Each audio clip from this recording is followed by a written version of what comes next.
አጽዋማት እያንዳንዳቸው ስያሜ ተሰጥቷቸዋል። ከዘወረደ ጀምሮ ስንመጣ እያንዳንዱ ዕለት እያንዳንዱ ሳምንት የሚጠራበት የሚሰየምበት ስያሜ አለ። ዛሬ ደግሞ ኒቆዲሞስ እንለዋለን። አባቶቻችን ሊቃውንት እንዳስተማሩን በመጽሐፉ እንደሰሩልን ኒቆዲሞስ ይባላል። ኒቆዲሞስ ማለት ዮሐንስ በወንጌሉ እንደነገረን መልአኮሙ ለአይሁድ የአይሁድ አለቃቸው የፈሪሳውያን አለቃቸው ይላል። የፈሪሳውያን አለቃ ወይንም ደግሞ ባለስልጣን የኦሪቱን መጽሐፍ የሚያውቅ አይሁድን በስልጣን የሚመራ ማለት ነው። ስልጣን ብቻ አልነበረውም። የኦሪት ምሁረ ኦሪት አዋቂ ነበረ፣ ሀብታም ነበር፣ ባለስልጣን ነበር።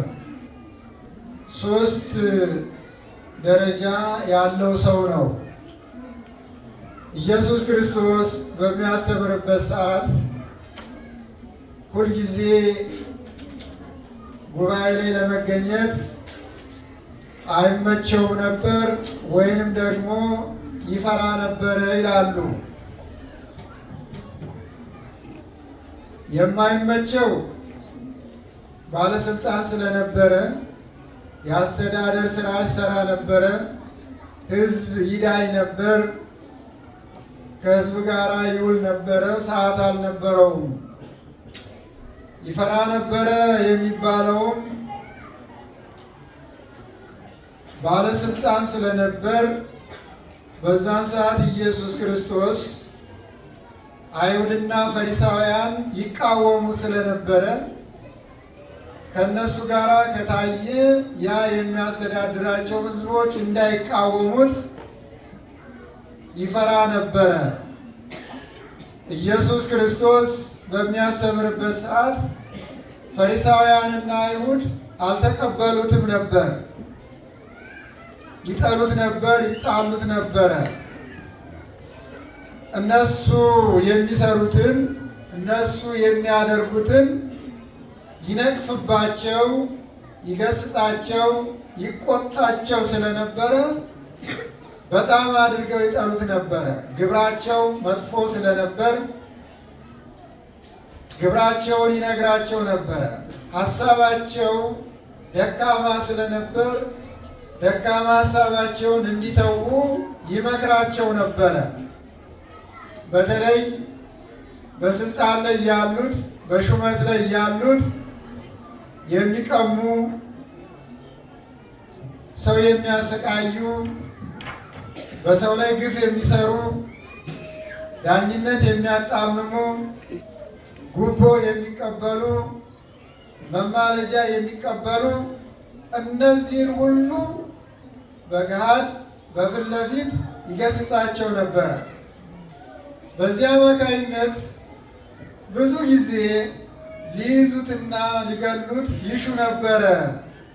እሱ ግን ሰዓቱ እስከሚደርስ ድረስ ይሰወራቸው ነበረ ይላል እና ይህ ኒቆዲሞስ ቀን ሄዶ የእሱን ትምህርት እንዳይማር እነሱን ይፈራቸው ነበረ። ከዚህ እኛ ከማንወደው እኛን ከሚገስጽ እኛን ከሚሰድብ ጋር አብሮ ይውላል አብሮ ይከተላል እንዳይሉት እየፈራ የእሱን ትምህርት እየፈለገ ጉባኤው ላይ አይገኝም ነበረ። በሁለተኛ ደረጃ ሰዓትም አልነበረውም። በዚህ መልክ ኢየሱስ ክርስቶስ መዓልተ ይሜህር በምኩራብ ወሌሊተ ይበይት ውስተ ደብረ ዘይት፣ ቀን ቀን በምኩራብ ያስተምር ነበረ፣ ሌሊት ሌሊት ደብረ ዘይት ላይ እየወጣ ያድር ነበረ። ደብረ ዘይት ላይ ወጥቶ ሲያድር ይህ ኒቆዲሞስ ሌሊት እየሄደ ኢየሱስ ክርስቶስ ባለበት አካባቢ ይሰግድና ይጸልይ ነበር። ኒቆዲሞስ ሰገደ መንፈቀ ሌሊት ሊቃውንቱ ቅዱስ ያሬድ ኒቆዲሞስ በመንፈቀ ሌሊት ለኢየሱስ ክርስቶስ ይሰግድ ነበረ። አጠገቡ ሄዶ ይጸልይ ነበረ።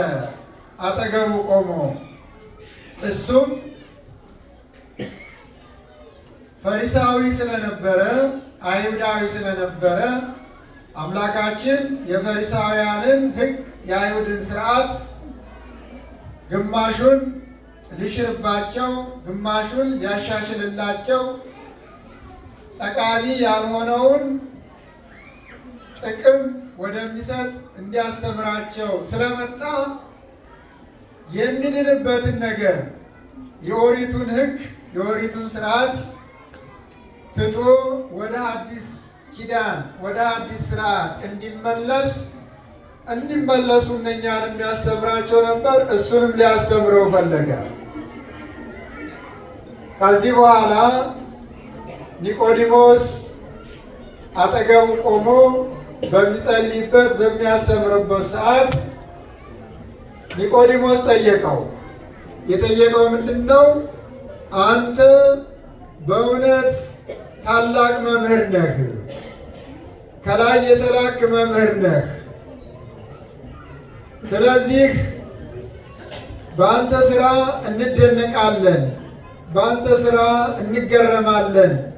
አንተ የምታደርጋትን ድንቅ ስራ ከዚህ በፊትም ያደረጋት የለም፣ ወደፊትም የሚያደርገው የለም እያለ ኒቆዲሞስ ለኢየሱስ ክርስቶስ አድናቆቱን ይሰጥ ነበረ። በኃይል ያደንቅ ነበረ።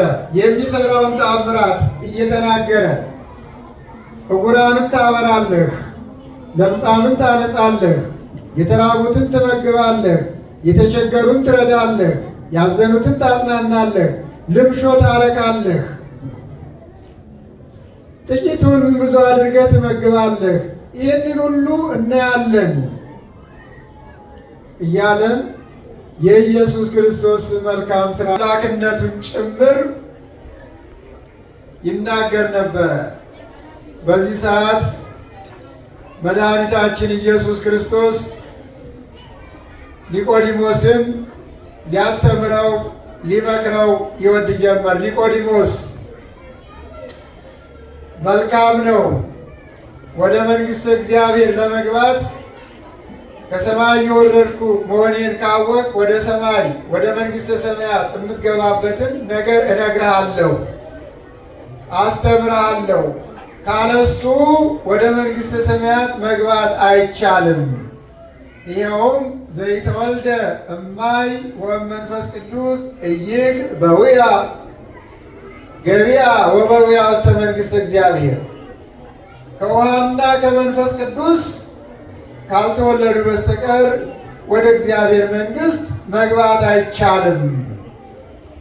ወደ መንግሥተ ሰማያት መግባት ከፈለግ ከውሃና ከመንፈስ ዳግመኛ መወለድ አለብህ በሚለው ሰዓት ኒቆዲሞስ አሁን ተቸገረ። ምስጢር ነበረ እየነገረው ያለው። ዳግመ ዘይተወልደ ዳግመ፣ ሁለተኛ ያልተወለደ። ሁለተኛ መወለድ እንዴት ያለ ነው? ምን አይነት ነው?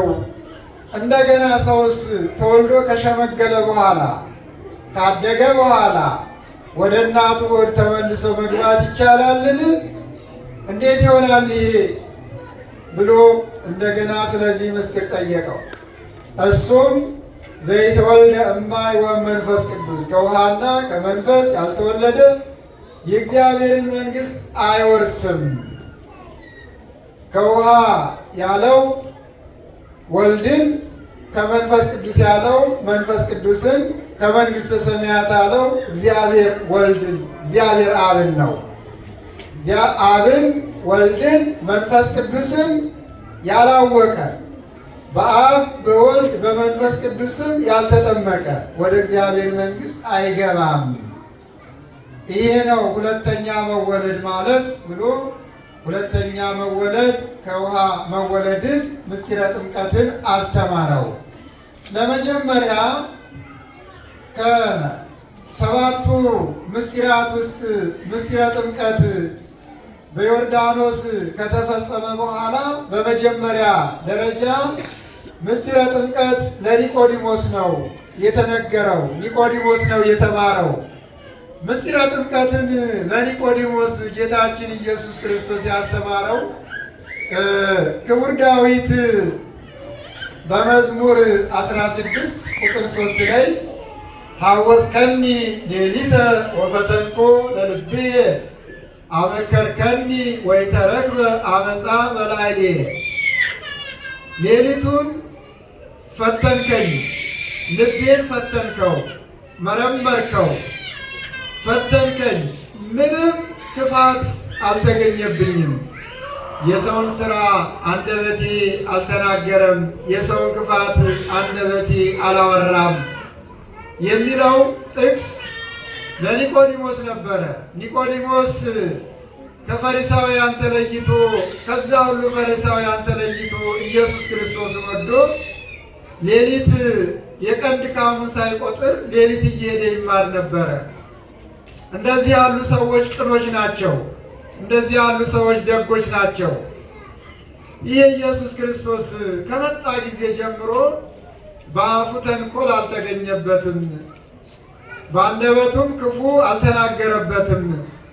ቢናገርም ለእኛ በጎ የሚሆነውን ነው የተናገረው። ሲምር ሲያስተምር፣ ሲያበላ ሲያጠጣ፣ ሲያድን ሲፈውስ ነው ያየነው። ለምንድን ነው የጠላ ነው ብሎ ኒቆዲሞስ ደግ ስለነበረ ኢየሱስ ክርስቶስን ፈለገው ይላል። ገርማቸዋል። ደጋግ ሰዎች እንደዚህ ናቸው።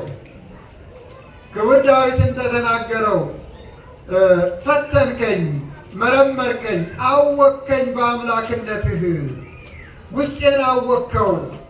በውስጤ ተንኮል አልተገኘም፣ ክፋት አልተገኘም። አንደበቴም ስለ ሰው አልተናገረም፣ ሰውን አላማሁም። በአንደበቴ ሰው አልጠላሁበትም፣ በአንደበቴ ሰው አልረገምኩበትም። በአንደበቴ ሰውን ክፉ ፍርድ ፈርጄ ሰውን አላሳሰርኩም፣ ሰውን አላስገደልኩም። ከሰዎች ላይ ጉቦ አልተቀበልኩም፣ መማለጃ አልተቀበልኩም። በወንበር ላይም ብቀመጥ ፍትህ ፈርጄ ነው ብሎ ጌታችን ኢየሱስ ክርስቶስ ይህን ያውቅለት ነበረ። ኒቆዲሞስ የፈሪሳውያን አለቃቸው የአይሁድ ወገን ይሆን እንጂ እንደ አይሁድና እንደ ፈሪሳውያን ልቡ የከፋ አልነበረም። ደግ ሰው ነበረ፣ ጸሎተኛ ነበረ፣ ለድሆች ያዝን ነበረ፣ ድሆችን ይረዳ ነበረ፣ የተጨነቁትን ያጽናናቸው ጀመር፣ ለግፈኞች ይፈርድባቸው ነበረ፣ ለተገፉ ይፈርድላቸው ነበረ ኒቆዲሞስ። እና በዚህ መሰረት ኢየሱስ ክርስቶስም የመጀመሪያ ምስጢረ ጥምቀትን ድህነትን አስተማረው።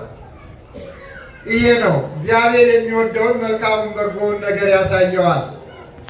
ብዙ ጊዜ ወደ እግዚአብሔር የሚቀርቡ ሰዎች በጎ ነገር ያጋጥማቸዋል፣ ከበጎ ጋር ይውላሉ።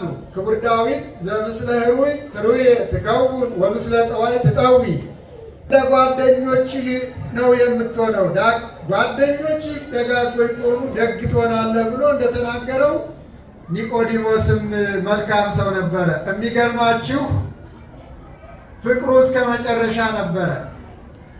አይሁድ እንዳያዩት ሌሊት ሌሊት ሄዶ ምስጢራትን ተምሯል፣ አምላክነቱን ተምሯል። የእግዚአብሔር ልጅ ከሰማይ የወረደ ዓለምን ሊያድን የመጣ መሆኑን ኒቆዲሞስ በሚገባ ጠንቅቆ ተምሯል። እንደሚሰቀል፣ እንደሚገደል፣ ከሞት እንደሚነሳ፣ ወደ ሰማይ እንደሚያርግ፣ ተመልሶ እንደሚመጣ፣ ዓለምን እንደሚያሳልፍ ኒቆዲሞስ ይህንን ሁሉ በሌሊት ተምሯል። እና ስለዚህ በኋላ ኢየሱስ ክርስቶስ ይገርማችኋል፣ በስቅለቱ ሰዓት አይሁድ በምቀኝነት ሰዓቱ ሲደርስ ለዓለም ድህነት መድኃኔዓለም ኢየሱስ ክርስቶስ ሲሰቀል ከጓደኛው ከዮሴፍ ጋር ባለስልጣኖቹን ጠይቆ ከዛ በኋላ አልፈራም። ከስቅለቱ በኋላ ደፍሮ ነው ኢየሱስ ክርስቶስን የተከተለው። ለምን?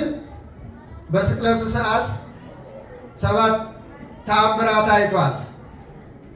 ኢየሱስ ክርስቶስ ራቁቱን ሲሰቀል፣ ፀሐይ ሲጨልም፣ ከዋክብት ሲረግፉ፣ ጨረቃ ደም ስትለብስ፣ የቤተ መቅደስ መጋረጃ ሲቀደድ፣ መቃብራት ሲከፈቱ፣ ሙታን ሲነሱ አይቶ ይሄ የእግዚአብሔር ልጅ ነው ብሎ አምኖ ወዲያው አይሁድን ሄዶ ከመስቀል አውርዶ ከፍኖ ገንዞ እንዲቀብር ለመናቸው ከወንድሙ ከዮሴፍ ጋር። ከዛ በኋላ ለስልጣኑ አልተጨነቀም፣ ለሀብቱ አልተጨነቀም፣ ለእውቀቱ አልተጨነቀም። ከዚህ ከእንደዚህ ጋራ ያለው ጋራ ቢሞቱ ሕይወት ነው ብሎ ስልጣኑን ትቶ ማዕረጉን ትቶ የክብር ልብሱን አውልቆ የኢየሱስ ክርስቶስን ሥጋ ተሸከመ። የኢየሱስ ክርስቶስ ደም የለበሰው ከለሜዳ ልብሱ ላይ አረፈበት። ተመልከቱ። ፍቅር እስከ መቃብር ማለት እንደዚህ ነው። መውደድ እስከ መጨረሻ ማለት እንደዚህ ነው። ኒቆዲሞስ የኢየሱስ ክርስቶስን ሥጋ ያንን ደም የለበሰውን ከለሜዳ በሚለብስበት ሰዓት የኢየሱስ ክርስቶስ ደም ሰውነቱ ላይ አርፏል እና የእግዚአብሔር ቤተሰቦች እንደዚህ ነው። በመጀመሪያ አምላክነቱን ሳይጠራጠር አምኖ ተቀበለ። ኢየሱስ ክርስቶስም ደግነቱን መሰከረለት። የሕይወት የዘላለም ሕይወት የሚያገኝበትንም ነገረው። ከውሃ ከመንፈስ መጠመቅ መጀመሪያ ኢየሱስ ክርስቶስ በዮርዳኖስ የተጠመቀው ለእኛ ጥምቀትን ሲያስተምረን ነው። እኛ በጥምቀቱ እንድንድን፣ በጥምቀቱ ከሞት ወደ ሕይወት እንድንሸጋገር፣ መርገመ ኃጢአታችን በጥምቀት እንዲደመሰስልን ጥምቀቱን በዮርዳኖስ አስተማረን። ቀጥሎ ለኒቆዲሞስ አስተማረው። ዛሬ ለኒቆዲሞስ የነገረው አባቶች ወንዶች በ40 ቀን ሴቶች በ80 ቀን ስመ ሥላሴን እንዲታተሙ በቅድስት ቤተ ክርስቲያን ውስጥ የሥላሴን ስም በሥላሴ ስም እንዲታተሙ። አንድ ሰው አንድ ፋይል ላይ ስሙ ይጻፋል፣ በመዝገብ ይመዘገባል። ምድራዊ ስሙም ሊሆን ይችላል፣ ሰማያዊ ስሙም ሊሆን ይችላል። ይሄ ምድራዊ መዝገብ ነው። መታወቂያ ሊሰጠው ይችላል፣ ስሙ ተጽፎ ነው። ያ በዛ በሚሰጠው መታወቂያ ምንነቱ ማንነቱ ይታወቃል። ዓለማውያን ባለስልጣኖች ለወገኖቻቸው ለሚመሩት ሕዝብ ስሙን ጽፈው መታወቂያ የሚሰጡት የሰውየውን ማንነት ለማወቅ ነው። ይህ ምድራውያን መዝገባችን ነው። ሰማያዊ መዝገባችን ደግሞ በሥላሴ መዝገብ በ40 ቀን በ80 ቀን የምንመዘገበው ነው። ዛሬ ክርስትና እንዳነሳችኋቸው ሕፃናት ማለት ነው። እነሱ በስመ ሥላሴ ተመዝግበዋል። ይህ ስም ዘላለማዊ ነው። ስንሞት የማይሞት ስም ነው። ይህ ስም የነፍሳችን ስም ነው። ልክ ነፍሳችን ከስጋችን በምትለይበት ሰዓት ይህን ስም ነው ሥላሴ ፊት ይዛ የምትሄደው። በዚህ ስም ነው እግዚአብሔር የሚጠራት። በዚህ ስም ነው የት ነበርሽ፣ ምን ሰርተሻል፣ ምን ታደርጊ ነበረ የሚላት።